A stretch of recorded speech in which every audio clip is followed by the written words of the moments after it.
Space, the final frontier. Well, okay, not really. All right, take two. Here in the Mitten State, welcome to Code 47, bringing you all things Star Trek, spanning the quadrants, the best thing since the neutral zone.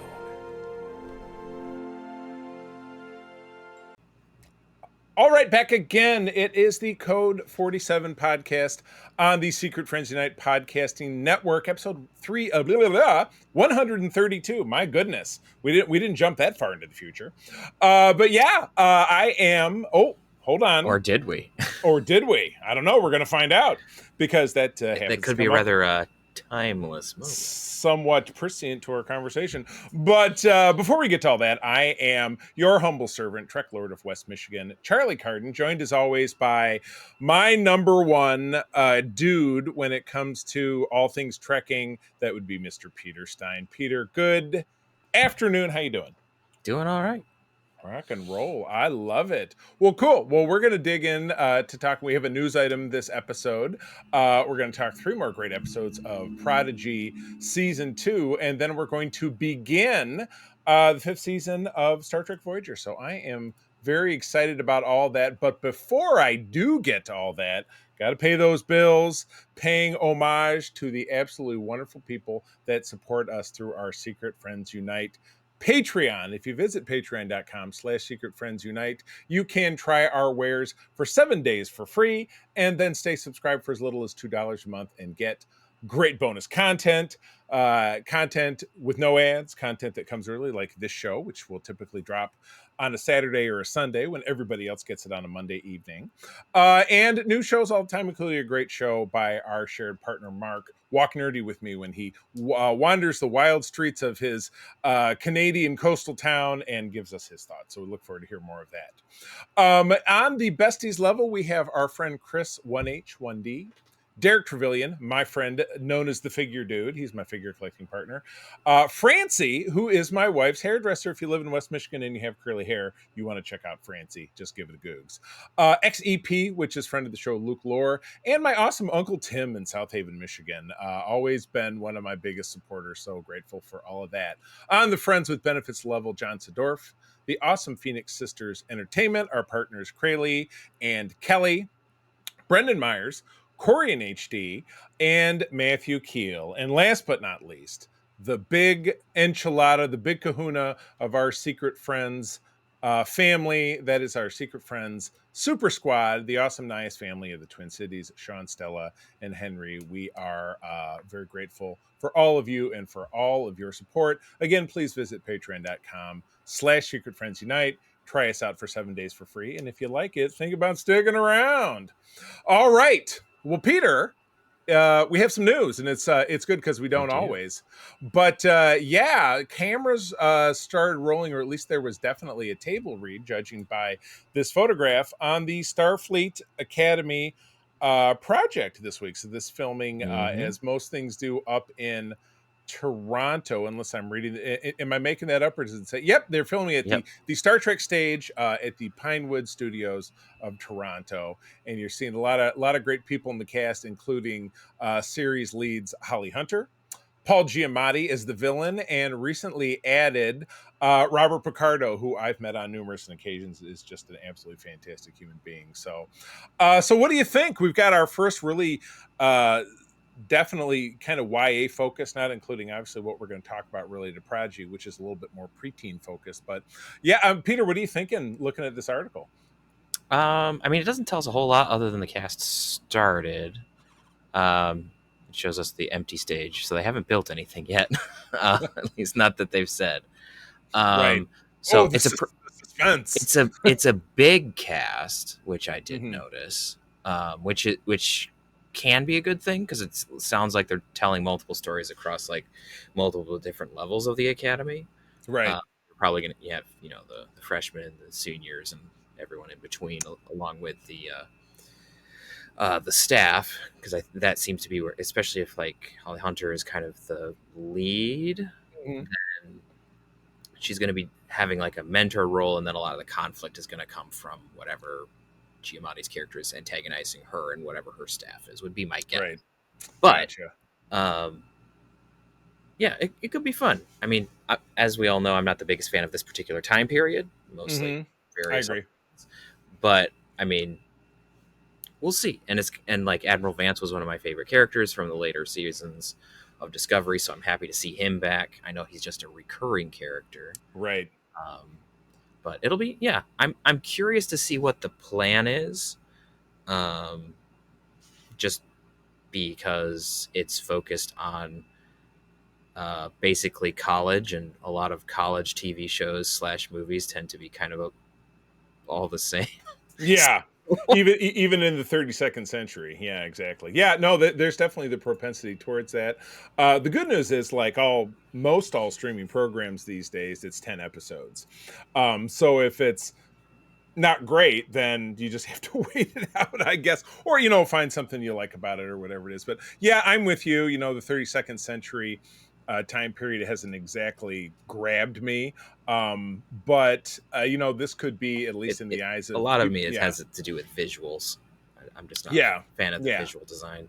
I gotcha. But yeah, this could be an opportunity. This is taking a project that's over 30 years old. I mean, don't forget that the Starfleet Academy concept was one that Harv Bennett had back in the late 80s, and really the Star Trek 6 could have been they that almost kind of did it instead of 6 in Generations. Like it's been tossed around several times, and after Nemesis they tossed around doing it then.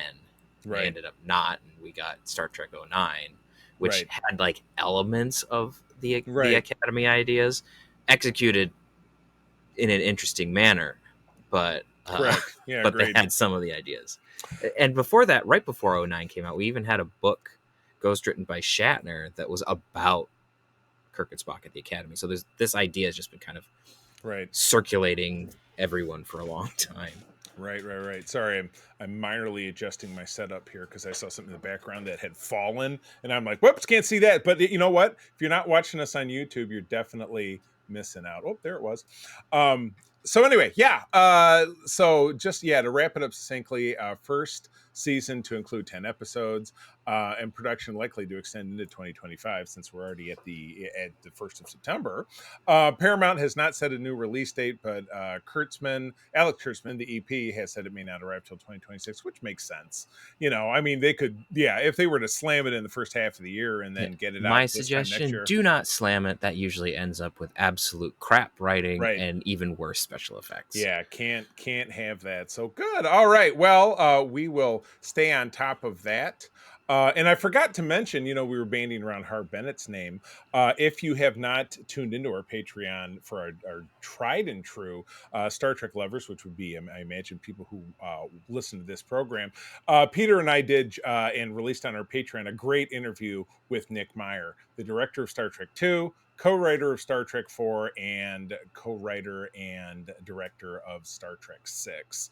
That is on our Patreon now. Tune in for it because it will definitely, even if it's you sign up for 7 days and end up staying for a little bit longer, it's worth every penny because it's absolutely fascinating to listen to him talk about his background and his the latest in his series of books about Sherlock Holmes, which was greatly influential on Spock's character in those films. So, all right, well, let's move right along and get to speaking about Star Trek Prodigy. So we're moving into the back half of the season, and I remember with season 1, which aired on Paramount Plus before they shed it off like so much garbage. I hate to say, I'm still not happy about that.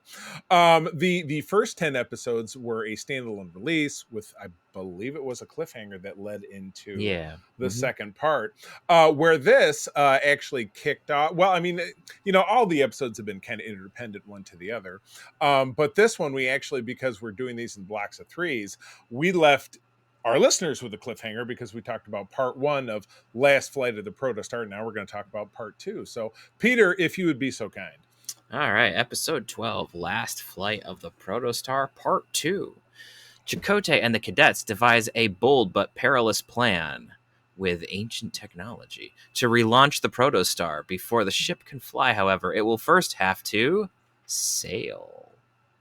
You better believe it. Yeah, it's absolutely hilarious that we take the maritime base of Star Trek and make it a reality. Right. Yeah, exactly. Oh Like my goodness. these starships, my starship needs to become a ship. Right. Yes, doll. It does. Yes. Starship. So, all right. So, off the cap, what did you think? I have a few notes, but take it away. I thought that this episode was fun. Like you have the whole thing of trying to get the ship loose from its sand encrusted embankment, which is interesting. They use the nacelles to push it off. You know, Mm-hmm. you got movable nacelle struts. Might as well use them. Right. Move it.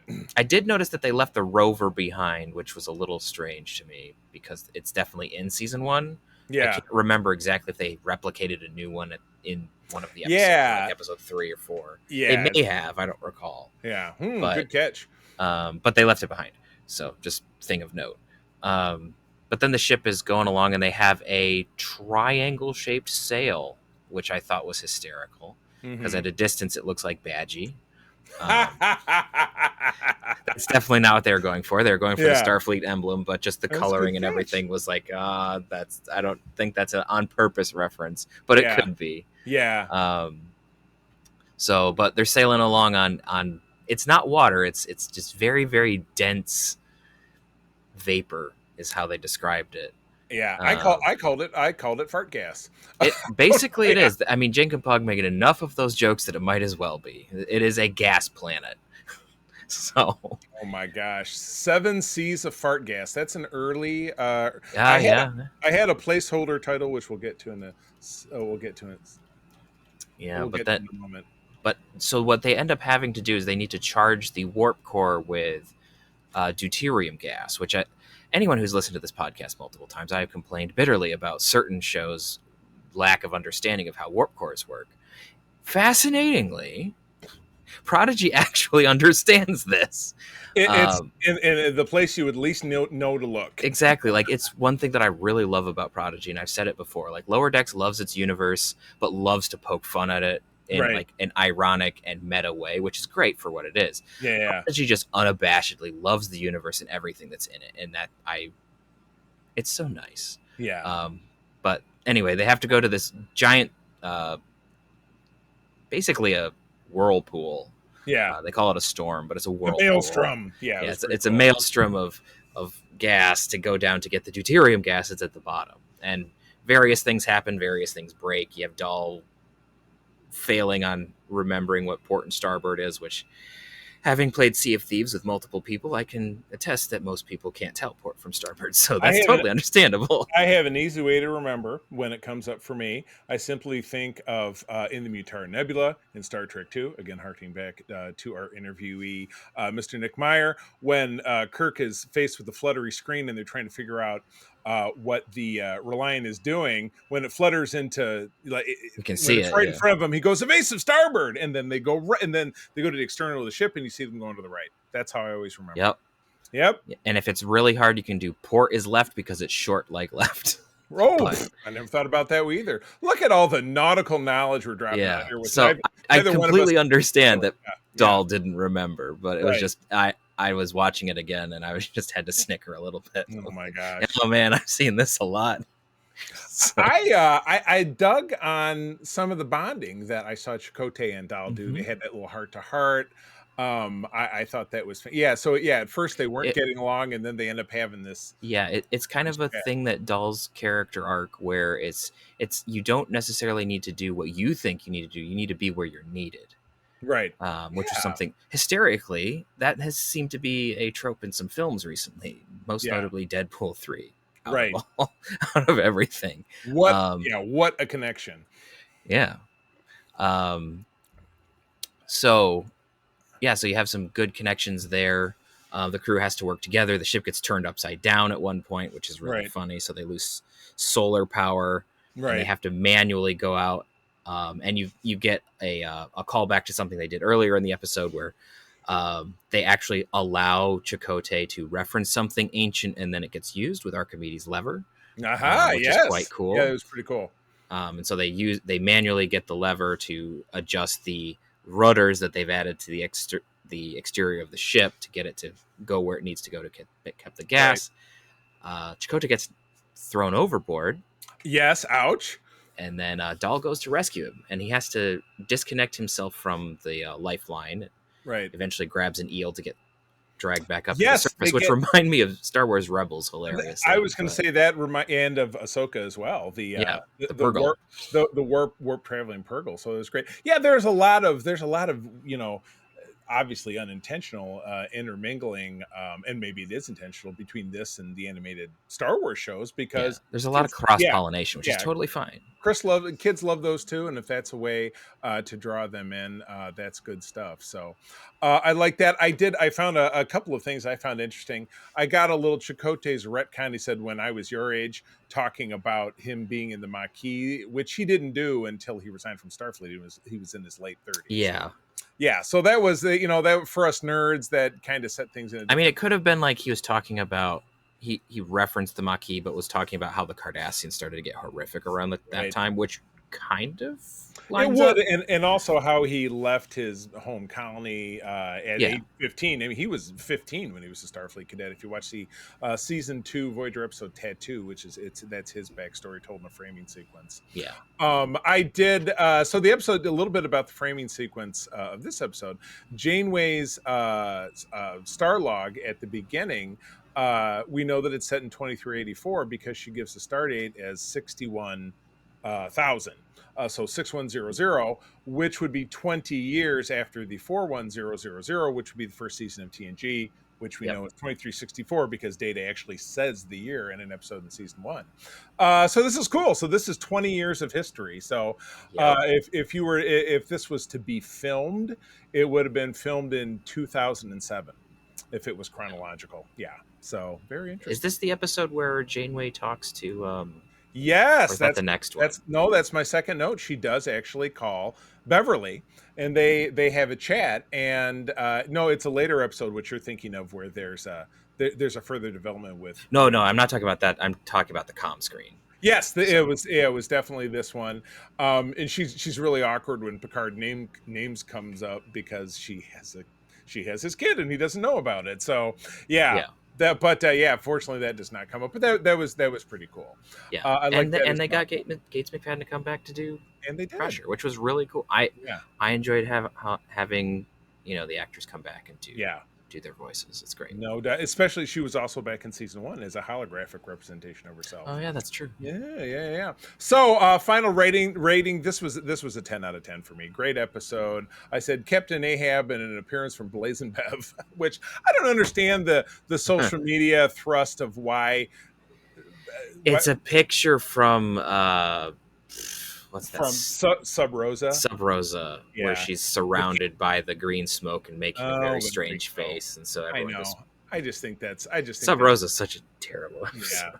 Well, yeah, it's top 10. I would say bottom 10. We should, what we should do at some point before we get top 10 worst. Yeah, we should do a 10 worst.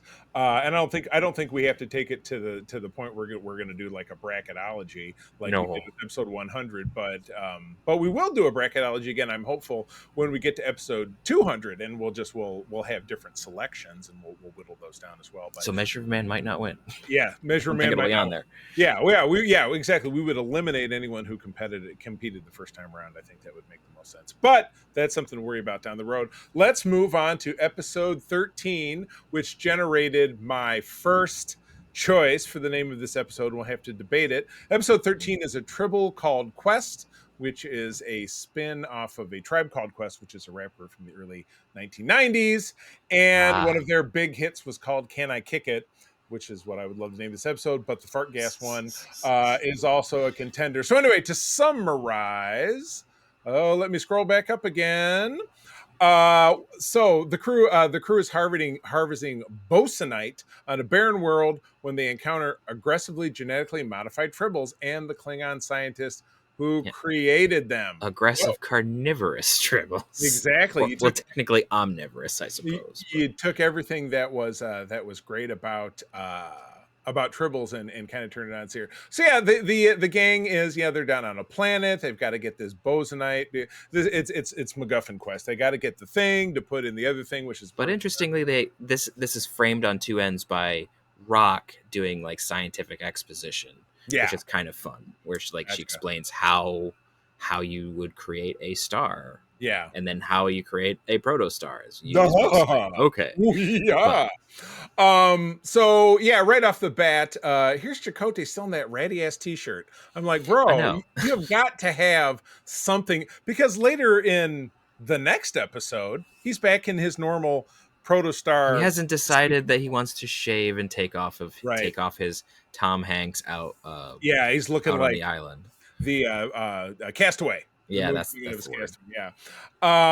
So yeah, we get tribbles right away. One of them bites Rock, which is like, Rock's made out of rock. How does she get bit? But tribbles aren't supposed to have teeth. And we get a mega boulder tribble right away, and it's rolling towards them. It's very Raiders of the Lost Ark, which I thought was great. It was very, and not everyone gets out. Yeah, exactly. Zero gets rolled over by a tribble. Oh my goodness. So yes, they meet a grumpy Klingon. He's a Klingon scientist, kind of one-eyed dude.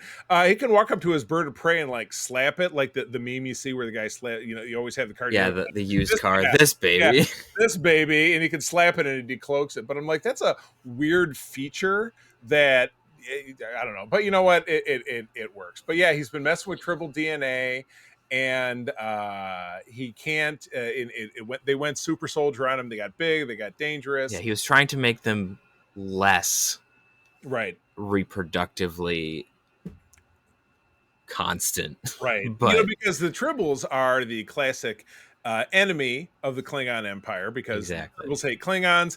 They were extinct in the 23rd century. They were brought back forward in time during the DS9 30th anniversary episode, where our gang intermingled with the original episode. So they obviously found their way to this planet. Exactly. So Rock has got she identifies it as a problemtunity, which is, I think the Chinese would approve, being that the crisis and opportunity is whatever that word is. I think problemtunity fits real great.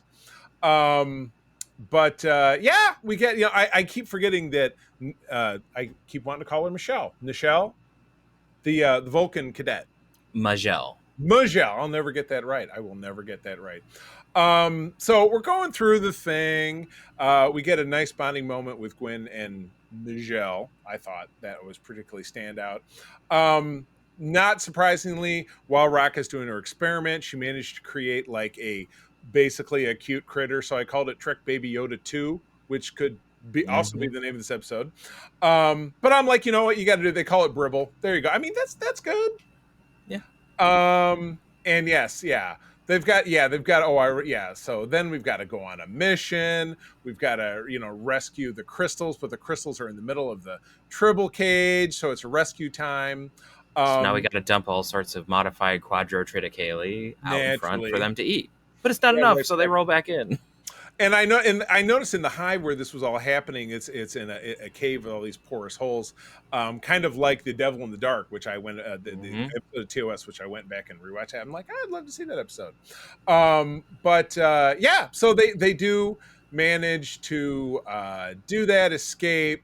We get a few verses of the Klingon ditty, the Yaja Ko song that the guy's singing by himself, which is awkward. I mean, somebody singing that song by themselves, isn't that? It's like karaoke when you're not. Yeah, yeah. I mean, I will give them this, that the Klingon felt and looked like a Klingon. Yeah, they nailed it. I didn't catch if the guest actor, I was trying to bring up the link, was anybody of note. Let me have a look here.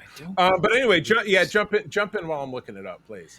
Yeah, so we get, I think this is like our second or third version of a Klingon scientist. We had one in TNG, we had the one in Enterprise, and now we have this one. Right. And it's just hysterical. It's like, there's not very many of us, but he's still focused on honor and everything. But we get like a Martok name drop. We get all sorts of stuff. Right. Classic Klingon interfaces. The one thing that I thought was a little strange was how Bribble was created, where it was like we had an active cell culture and Rock just sneezed on a rag and dropped it in it. I'm not entirely sure how that works scientifically.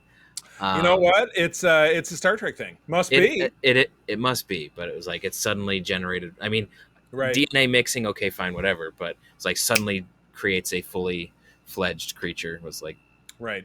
All right. Well, you know what? That's fine. Absolutely fantastic. Why not? But Bribble can communicate with the tribbles. Yeah, which is interesting.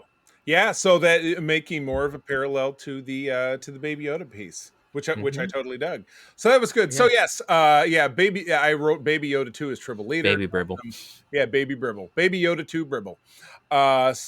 Steps off. So off they go. They're going to take Bribble back with them. The Tribble virus is going to work, so no more big boulder tribbles. And they part company with. I did look up the actor. Jorge Gutierrez is his name. He's a voice actor that within Memory Alpha doesn't list anything else that would be probably relevant to people listening to the show. But I thought he was a great Klingon. He did a great job as a Klingon. Yeah, definitely nailed that. So so our gang is now off to reconnect with Voyager, and the Protostar drive works. And they work, so they're taking that bad boy back. So I rated 8 out of 10. It was a little side questy, but I thought it was a great way to put Klingons into the show and Tribbles into the show. Introduce 2 great TOS elements to kids in a way that that was fun and meaningful. So I'll bump that up to a 9 out of 10. I think that's fair. I think I hate to give them all 10 out of 10 because then I just sound very no, this one would definitely be not quite a 10 for me just because it was more side questy. Like I enjoy going and finding the thing to fix the thing so you can do the thing. Right. But there was some of it was like right. But everyone's got to have those episodes. It's fine. Absolutely. All right, cool. All right. Well, last one is yours. We are back to a reunion episode. So fire away. All right. Episode 14, Cracked Mirror. If that doesn't give it away, nothing will. Crunch. The Protostar's reunion with Voyager has unexpected side effects, bouncing the crew between alternate realities, including the Mirror Universe. Right. And this was a very direct adaptation of a season 7 episode of Voyager called Shattered.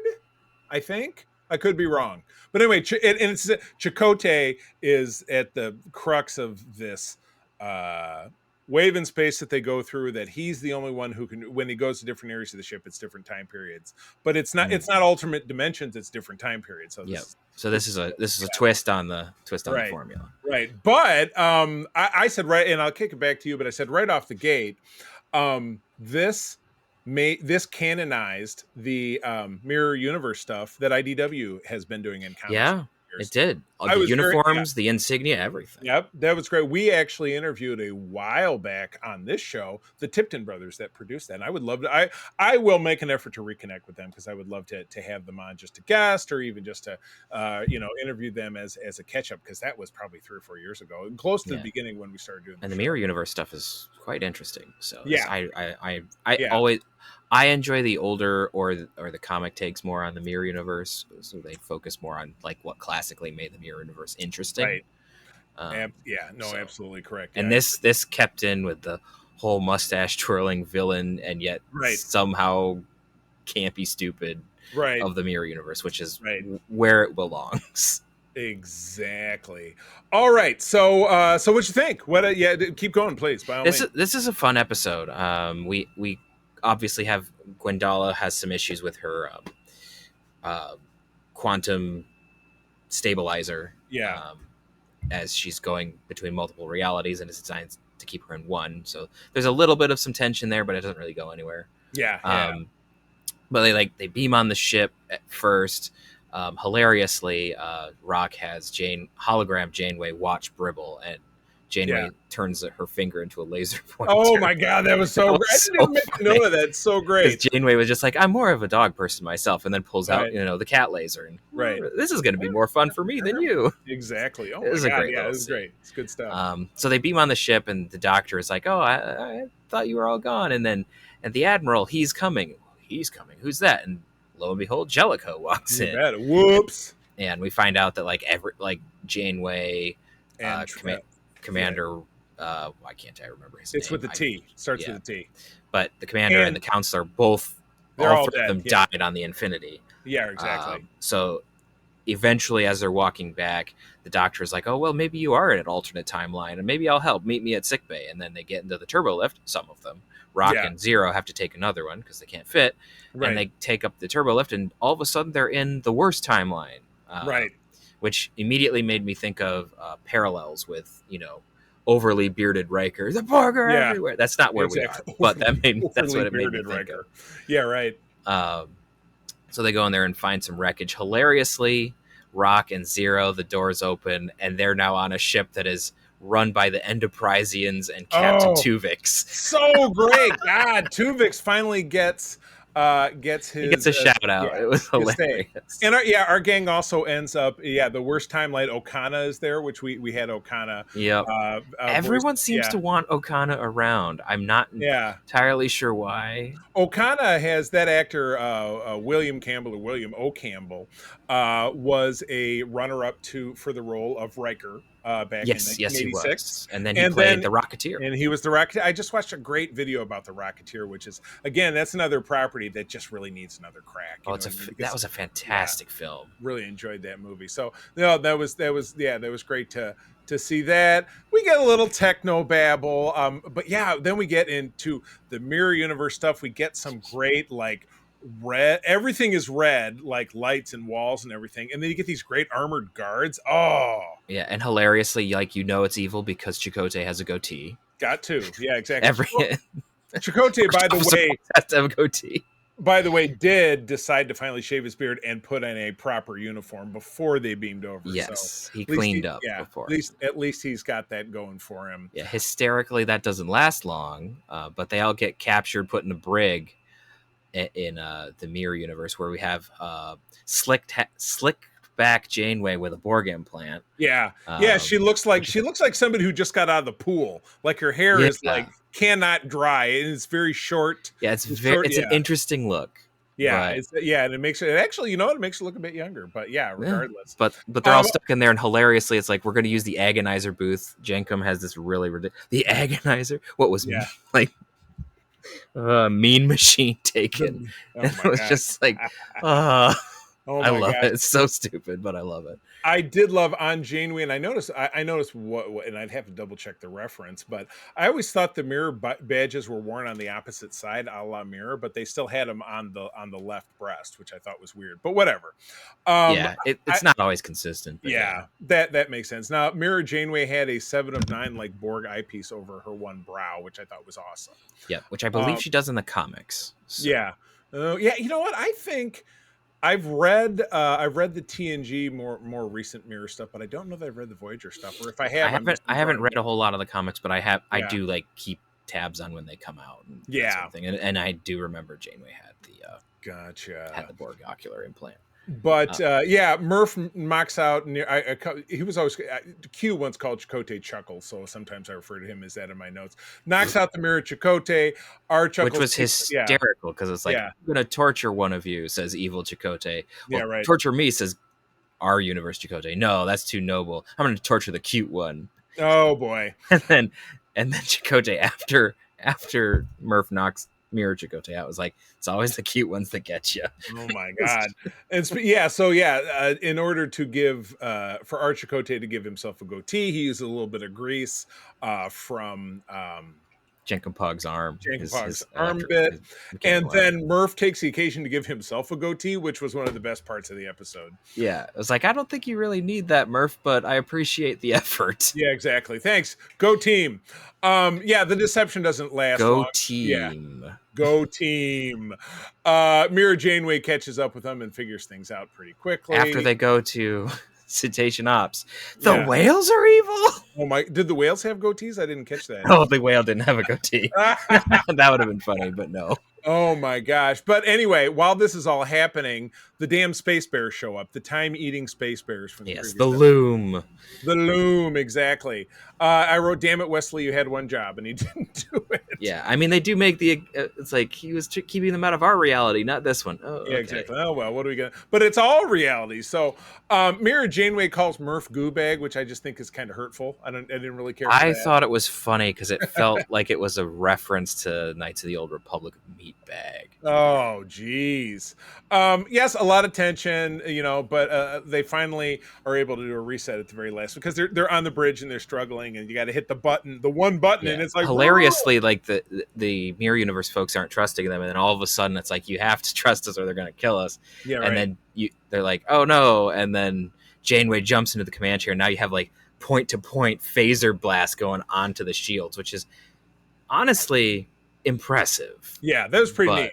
They do a lot of things visually in this show, and then certainly in the episode with the Protostar Part 2, with all of the stuff with the sailing and the fart gas and all those. They really love. I mean, just like Lower Decks, they really love their spaceships. They really do, and so do we. So I approve. Exactly. So we talk about Captain Tuvix again, and his Vulcan fusion cuisine gets mentioned by Zero, but we still don't get to see him. So I said double boo. That was a thumbs down for me. It was a missed opportunity to just have one scene with Tuvix, but yeah, I hear you. Maybe they couldn't get him back to do it.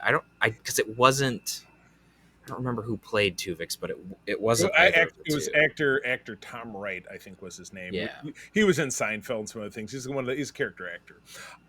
So our gang gets reunited, and this is Janeway and Chakotay seeing each other. And I know it's a kid show, but it's just give you a big hug, buddy, where you just want to see them kiss. But whatever, you can't do it on a kid show. They tee it up like they almost could, and then they don't. Yeah, but staying true to the direction of the show. I get it. Yes. It totally makes sense. Yeah. It's just one of those you almost could have, but I get it. Exactly. So Dahl and G, Gwendolyn, have a great "Glad I'm Here with You" moment. And I said it feels like a soft rock love song, but I loved it. I love that kind of stuff. Yeah. So I gave this 9 out of 10. I thought it was a fun update and a twist on that Voyager episode that we were talking about. I said point lost for not seeing Tuvix. I think that's unbelievable.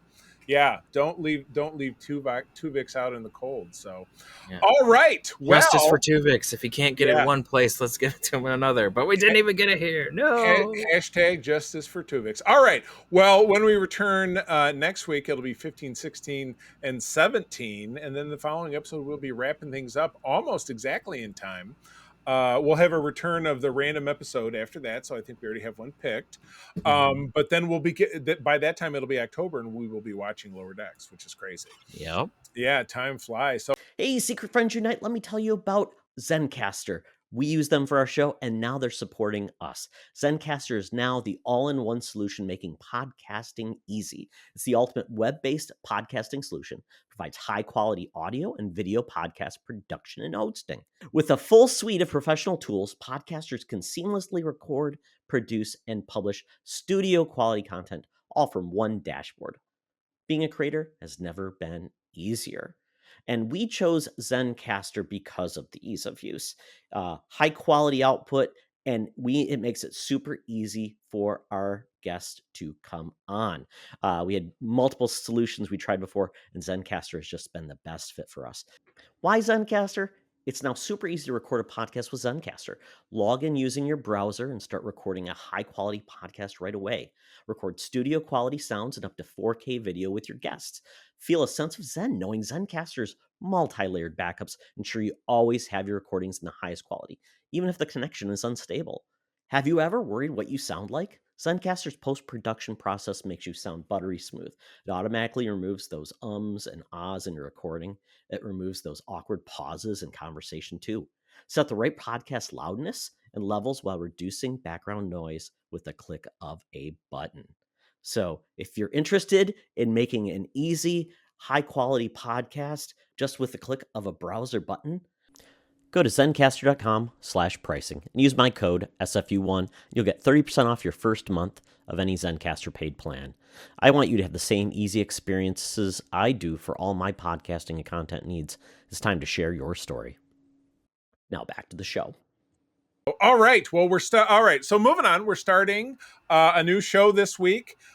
Peter is wearing his Voyager outfit. I know I've got to get back around to I used to do it every episode, put a uniform on, but I will get better back at it. It takes commitment. Once it gets cooler, I'm sure it'll be easier. Because I recorded my basement studio and it does get cooler. So you can count on episodes this winter. I'll do a little bit better about dressing up. But anyway, we're starting the 5th season of Voyager, which aired in the 1998 to 1999 season. So this ran contemporaneously with the final season of DS9, which again, they were like in name only, very, very different shows.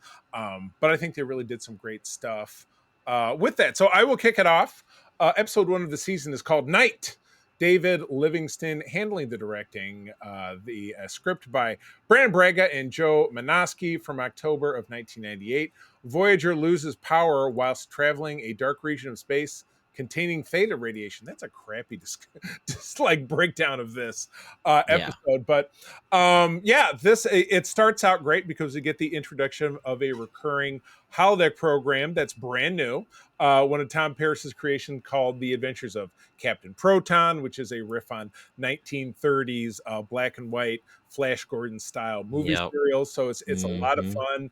Harry is his sidekick Buster Kincaid, and there's a buxom blonde who's the love interest, who I think they try to, in later episodes, they try to swap in 7 of 9, and she's not having it. She's like, this is a waste of my time. We go through the segment until the doctor walks in and he says, well, you've ran into my holodeck time. They start fighting over it, and it causes a glitch which sets off an alarm on the bridge, and Chakotay says, you guys figure it out. We can't afford to have a holodeck down right now. And he looks out the front of the screen, and it's just blackness, because they are traveling through a region of space that will take them 3 years to cross, or longer, maybe 2 or 3 years to cross. And they've been doing it for 3 months.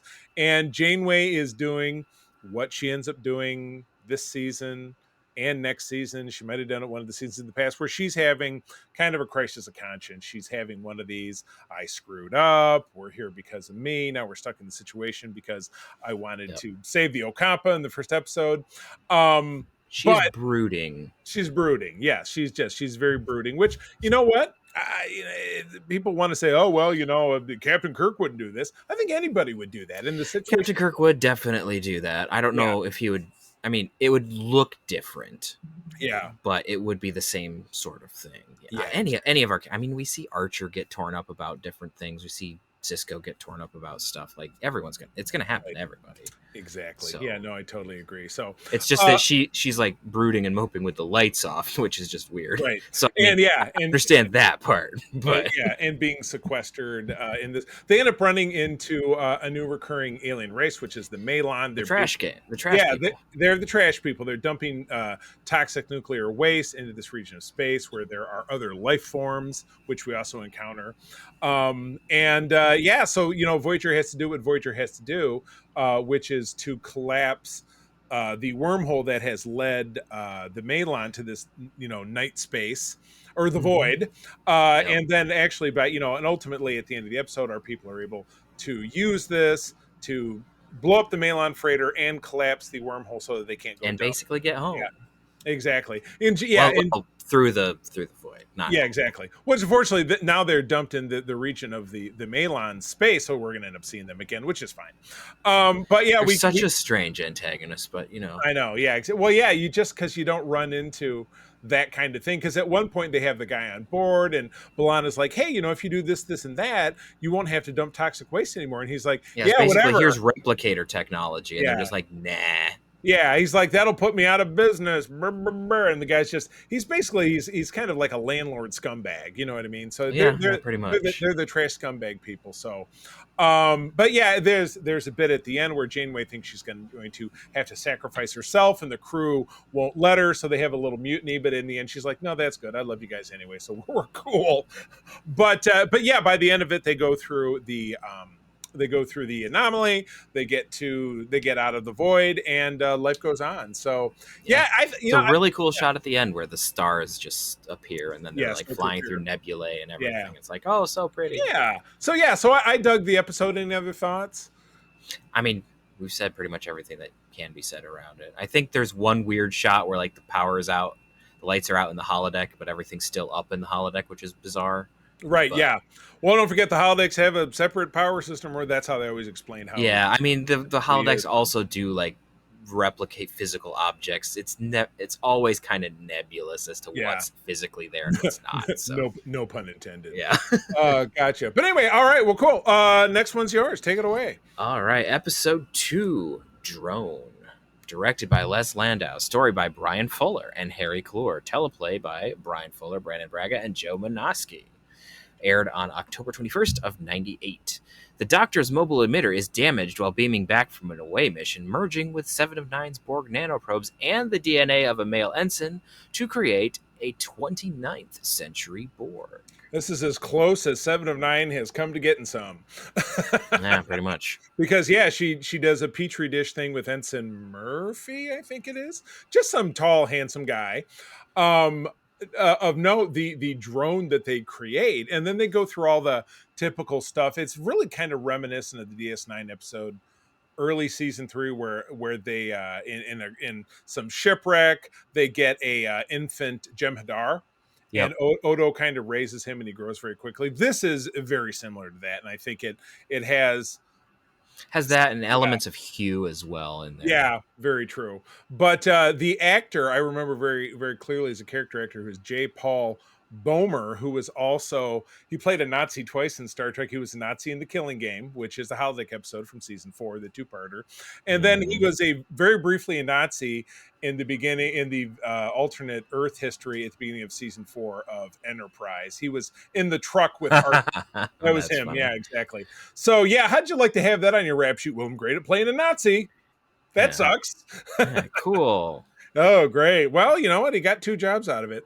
But anyway, yeah. So he is. What is he? Does he go by 1? They couldn't name the episode. Yes, he goes by 1. Well, they couldn't call it 1 because they called something else 1 in the previous season. Yeah. There was an episode named 1 last season where 7 was the only person who could operate the ship by herself because they were going through a radiation cloud. Which then was revisited in Enterprise with Phlox, and it wasn't as good. But very, very I don't like either episode all that much, but you know. Yeah, exactly.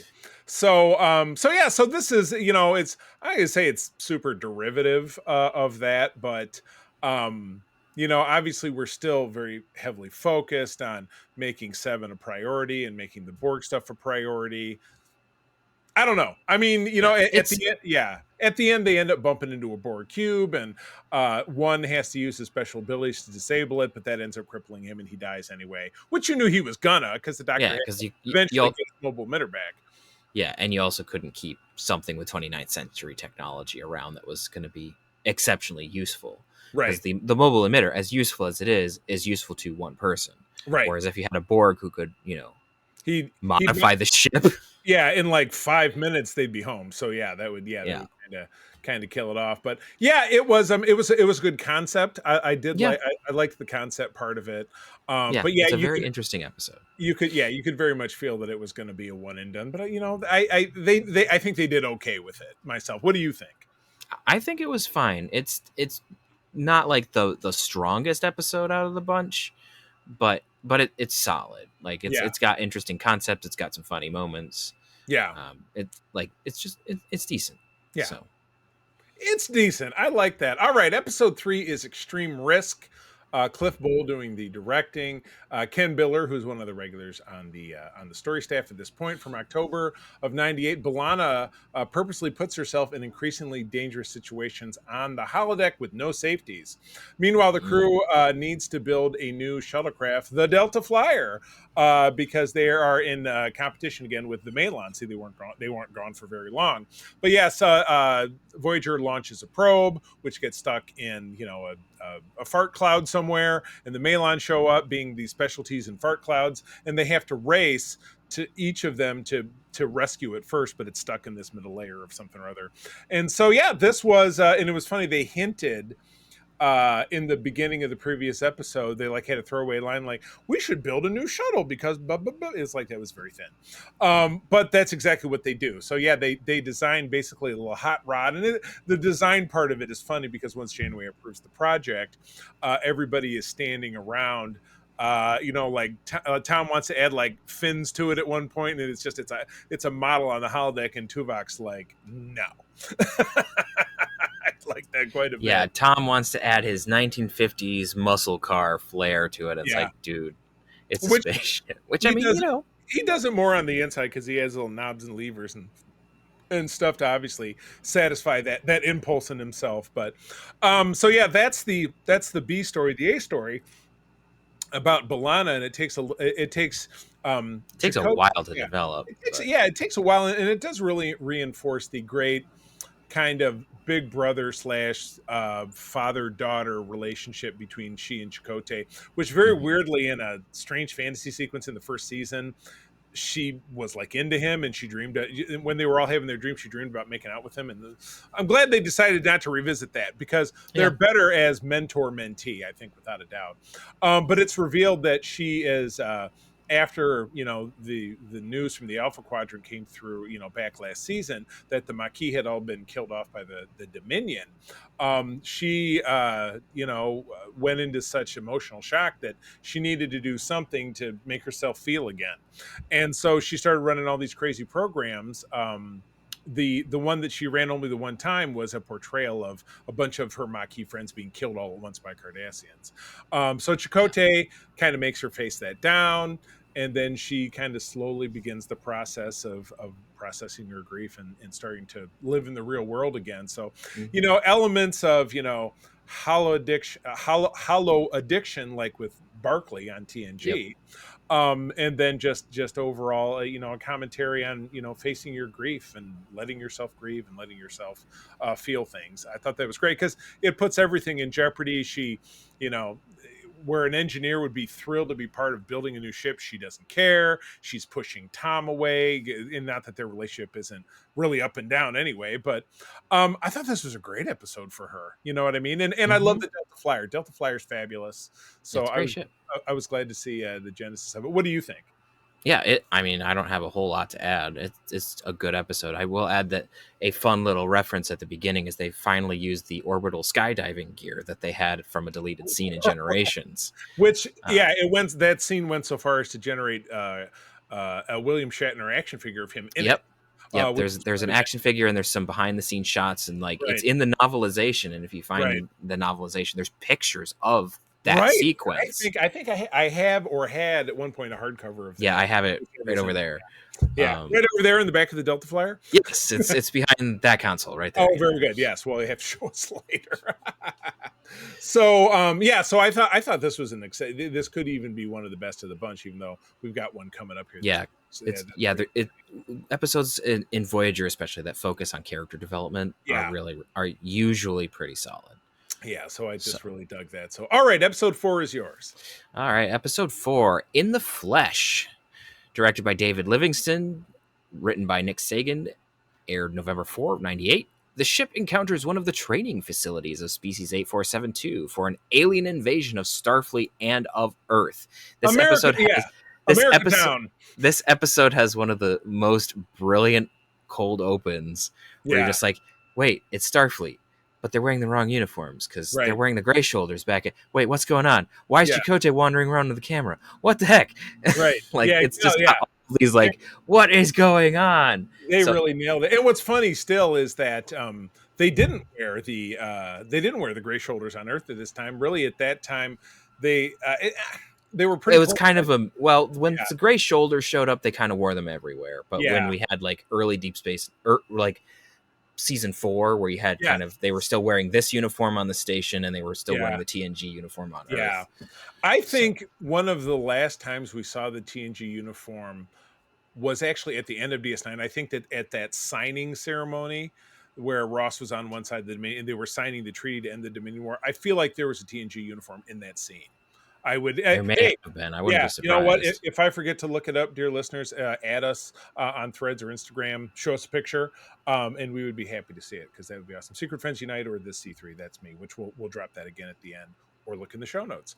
But yeah, this was fun. So we get a return of the late Ray Walston as Boothby, who's a totally awesome character, and we do get, gonna forget her name, but the exceptional actress who plays Ellen on Battlestar, Kate Vernon. We get Kate Vernon. Right. Yeah. Yep. Mm-hmm. Yeah, she's playing it. And again, and I don't know if you caught this, but the David Gentry, the ensign at the beginning, is Billy from Gremlins. I haven't actually seen Gremlins, so.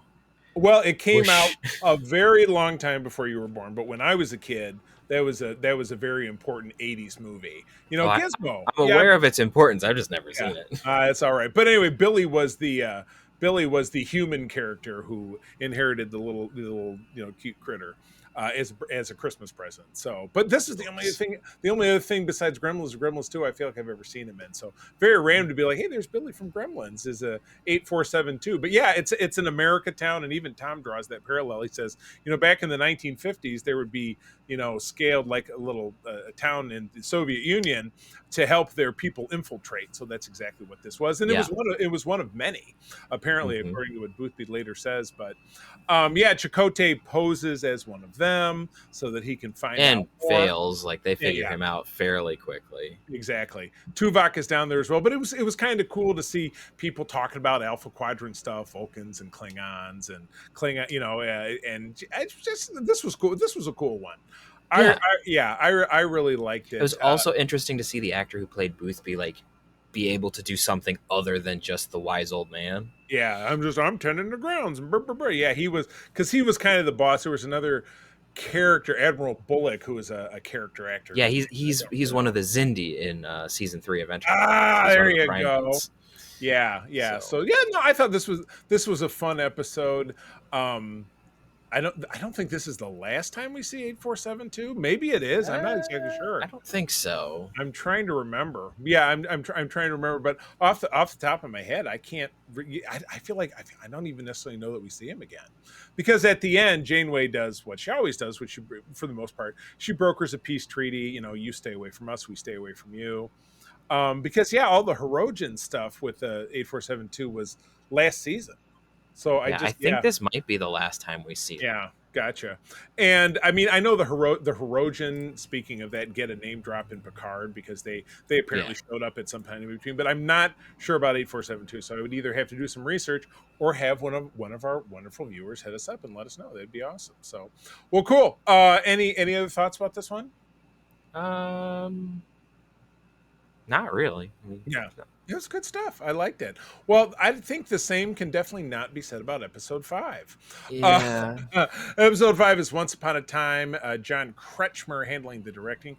Written by Michael Taylor, who is the son of series co-creator Jerry Taylor. So I guess I expected a little bit more. From November of 98, Neelix looks after Naomi Wildman when her mother is injured on an away mission, and injured on the away mission, not while away, because she's just like, where's my mom, blah blah blah. And so this is a whole episode told through the perspective of Naomi Wildman, who is played by Peter's got a motorcycle driving through that. It's because the Delta Flyer's a hot rod. That's what I guess so. I guess, yeah. Pull that lever. Let's drop down a gear. I guess.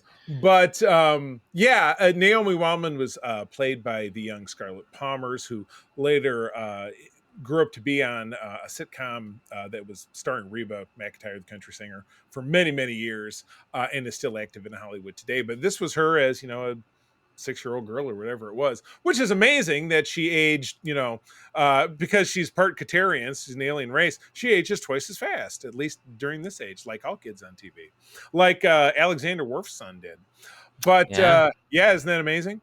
So, this is what's my least favorite episode of TNG involving kids? Oh, any of them, but I was thinking in particular the Imaginary Friend episode, because this has a lot of elements. This is very, very similar to Imaginary Friend, and and I don't like it for similar reasons. I mean, it's a slice of life thing, Yeah, I mean, there's some good stuff with Naomi. I mean, Flotter is interesting to a point in the other times that he shows up. Right. Yeah, I don't find it terribly interesting, but then again, even growing up, I was never one of those kids that attached to some of the more cutesy stuff that kids would watch when they were growing up. Not so Arthur, for me, it's like Arthur or Barney or any of that stuff. Yeah, so it's like, I don't know. Yeah, I mean, if you're into it, if you like Flotter, go for it. I'm just. Yeah, I mean, Neelix is, and I've met Ethan Phillips in real life, or Johnny as they call him, very, very nice guy, and super funny, because on the cruise they did this improv where they basically talk over an episode of TOS. And he was it was on the first year that he was there, and he's a very, very funny guy, but the character of Neelix just never really clicked with me. I don't know who it really did click with, but it was. I mean, there's a chunks of Neelix's story that I enjoy. Yeah, I prefer him when he's not dealing with Kes, obviously, because that's just a weird relationship. Very weird. Yeah, Um, exactly. And I again, like how Neelix has a very paternal relationship with Naomi Wildman. That actually yeah. does work. Yeah, no, I agree. Um, I agree. And he talks a little bit more about his own past and how he lost his family and how that is, parallels between kind of what Naomi is going through because her mother is another forever ensign, you know what I mean? Because she's yeah, never gets a promotion. Ensign Wildman never gets a promotion through the entire show. But it's not as in your face as this with poor Harry. But yeah, you've got to have filler episodes. This is definitely one of them. Mm-hmm.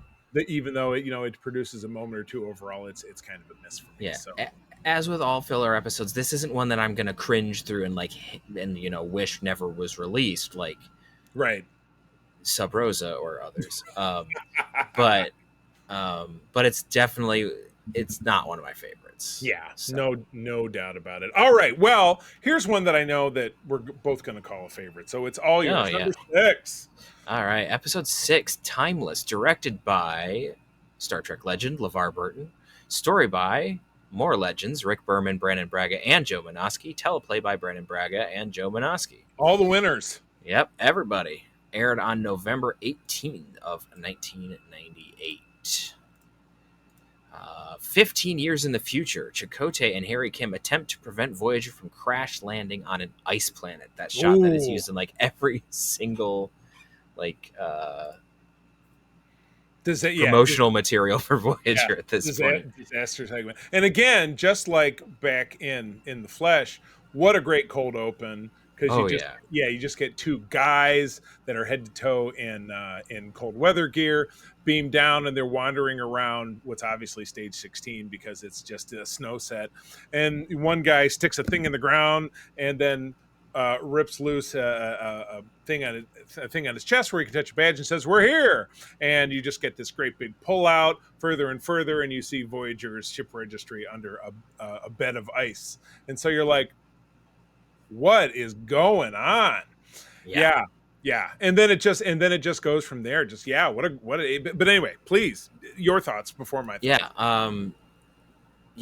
They reveal that it's the Voyager that's frozen underneath all of that.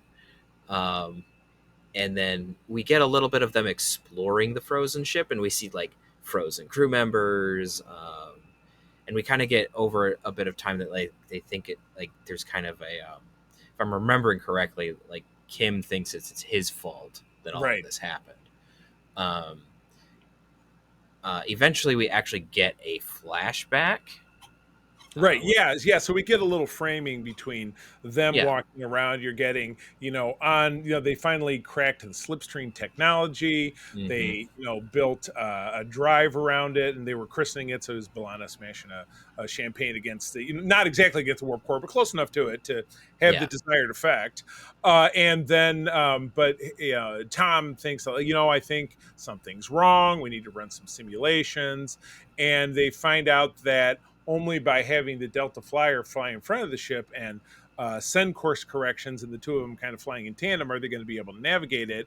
And it doesn't end up working because they get all the way to the Alpha Quadrant, or they're on their way there, and Voyager gets thrown out of the slipstream while the Delta stays in, and the Delta Flyer only has Harry and Chakotay on it, which is obviously why they're in the future. And then, Voyager crashes and everybody dies. So that's crux of the episode. So in the future, Chakotay has a girlfriend. She's helping them. You don't really get her backstory, but she's probably ex Starfleet as well, I would imagine. And they're busy, so they have to exhume 7 of 9 and use some of her Borg headgear to beam a message to the past. And they're actually also able to resurrect the Doctor because he was never really dead. He was just, once they're able to grab his mobile emitter from the wreckage of Voyager, they're able to turn it back on. So he does the surgery, and then, he's kind of Mr. Exposition dump, because through him, our people tell him everything that happened, which is, Voyager was searched for a long time, but eventually they gave up because they didn't find anything. And it wasn't until Harry continuing to work on these calculations for 15 years that he thought if they went back and beamed the information back through time, they could rescue stuff, but they get caught. Who shows up to stop them? Geordi LaForge, Captain LaForge of the Challenger.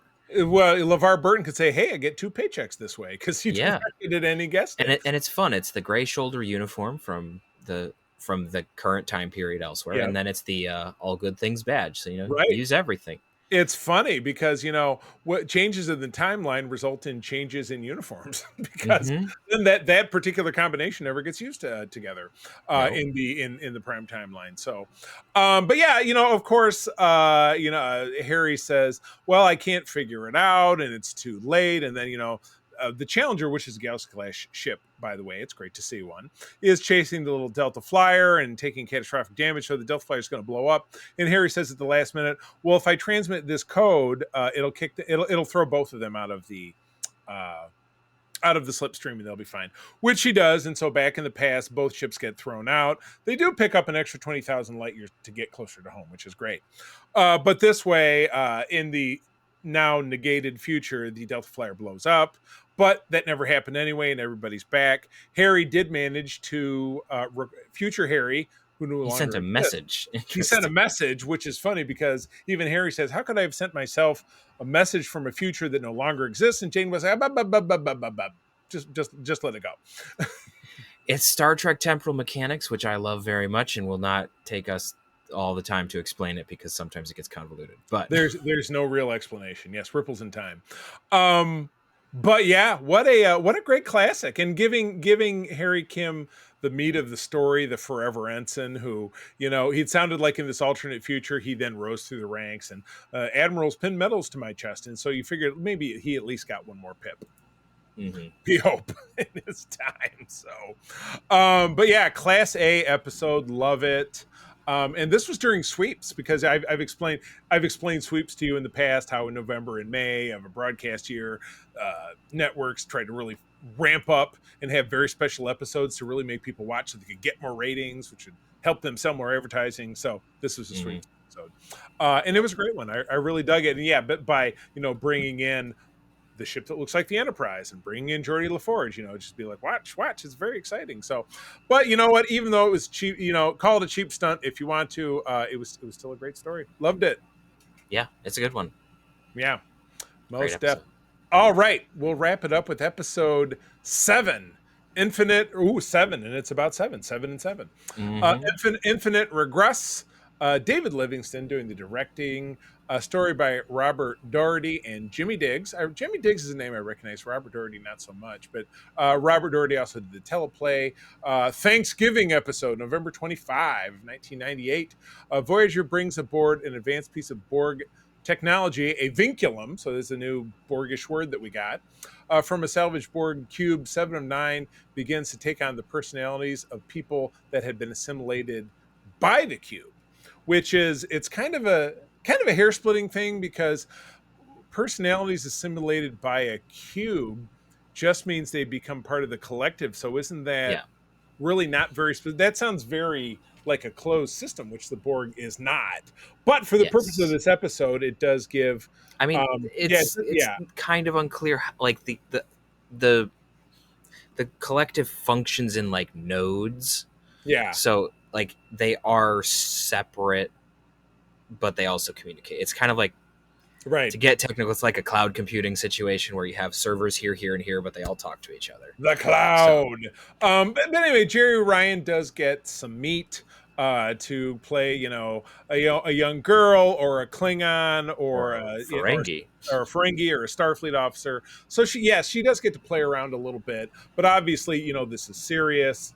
If you find out that the vinculum was actually, you mentioned Hugh Borg earlier, there was an alien that kind of Hugh Borg to this vinculum. He created a virus that if the Borg, with the thought that if the Borg came along, rescued this vinculum, which is obviously a critical piece of technology, it would then send out this infection, which doesn't happen. It only happens to 7. And these aliens don't want to give it up. They're like, well, we can't have you fix it because that would negate our whole plan. And they're like, well, we have to save our crew member. And they're like, well, I think we'll blow you up instead. Which is often how Voyager episodes end. You get the last 15 minutes where it's like, and now somebody's got to blow up Voyager to save it. And at the end of it, obviously they save 7. I'm not, I don't dislike 7. I mean, I enjoy 7 as a character. I don't always get super excited when they find kind of run-of-the-mill ideas of what to do with her. But this one, it took on something kind of new, but it also stole something from TNG with the Hugh Borg storyline. So I guess I'm not 100% sure how I felt about this one. Yeah, that's fair. Yeah.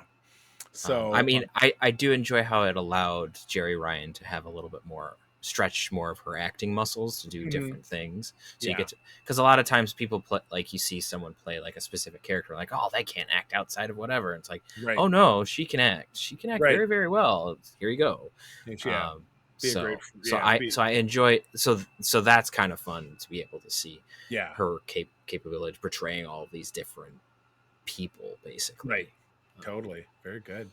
Excellent. All right. There's a fun little moment at the end with Naomi Wild. It's like, you will teach me Kadiskat. I will comply. Okay. That's right. Yeah, because one of her personalities was a girl like the same age as Naomi, and they were playing Kadiskat. But anytime Seven had one of these personality overtakes, when it wore off, she didn't remember. She didn't remember what happened. Yeah. Yeah. So that was I just, like I said, I don't 100% know how I feel about it, but again, it was great to see Jerry she's a very talented woman, very talented actress, and to be able to stretch a little bit was pretty good stuff. So, well, all right, okay, so 7 episodes. Let's pick a favorite and a least favorite to wrap things up. So fire away. For my favorite, I might have to go with oh man, I might just go with In the Flesh because it's fun. Right. Like there's as we mentioned, there's some really, really good character moments with like Extreme Risk and such and Timeless. But I like the fun and the ridiculousness of In the Flesh, where it's like you have 8472. They're not really evil. They're just kind of doing whatever they're doing. Yeah. It's just it's an interesting take, and it's funny to see Boothby doing not Boothby things. Right. So just for that, that's why I'll pick that. That doesn't mean it's like the best directed, best acted or anything. It's the one that I probably enjoyed the most. That's all right.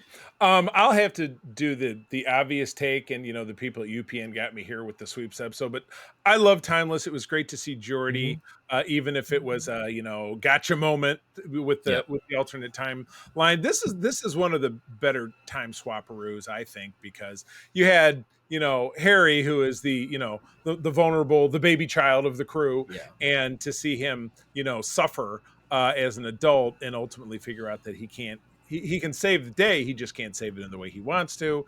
And then you're seeing present day Harry kind of suffering with that, but then he gets to watch this message from his future self. I really like that. I thought that was a good moment. Yeah, definitely a good moment. All right, what I feel like we're going to tie it up for least favorite, but go ahead. Probably has to be Once Upon a Time. Yeah. Like, it's not the worst episode ever made. I just didn't really enjoy it. So. Yeah, I know. It's just, if the hope is to reach younger viewers with it by focusing on a younger character, I don't know if that's really a factor. So I don't necessarily know how that played out. So I don't know. And we will never know, because again, with all these episodes, it's very subjective. So if that's your very favorite episode of this batch, drop us a line. As I sometimes forget to mention, we do have a mailbag over at secretfriendsunite@gmail.com. Let us know what you thought about the episode. Give us some other takes.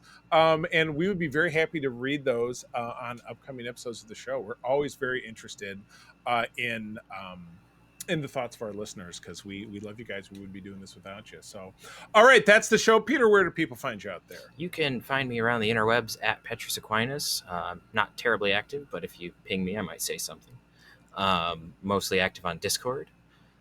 You can also find me on ELH's Twitch and YouTube channels. We started a new Star Trek Adventures game with the 2nd edition rules, Star Trek Scylla. We even have a website, which you can investigate all of the characters. I am the Cardassian science officer, and as a secondary, I play a Horta engineer, which is hilarious. Oh my goodness! Not a lot of lines as a Horta engineer, I'm sure. Well, you do the conceit of there's a universal translator, and then you just make sure that he speaks like the Boulder from Avatar, and it's great. Good stuff. All right. And as always, you can find me over on Instagram and Threads as at the C3 THECEETHREE. My main home is our Secret Friends Unite Discord, most friendly Discord in all of Discord land. Don't look it up. But in addition to running that and having fun geek conversations there, April, my wife, and I also run the United Trekkers of Michigan, which is a purely themed Trek discussion group, and it doesn't have to be people from Michigan, but we just had to give it a name. But we'd love to see you over there as well, so give us a ping, and we'd be very happy to add you in. With that, I'm going to tell you, as always, friends, thank you for joining us. Let you know that sharing is caring. Keep on trekking. Peace and long life. Nanu nanu. This podcast is part of the Secret Friends Unite podcasting network, available on Apple Podcasts, Spotify, and podcast services around the galaxy, as well as video on our YouTube channel. You can support Secret Friends Unite by becoming a Patreon member, get bonus programs and more over at patreon.com/secretfriendsunite.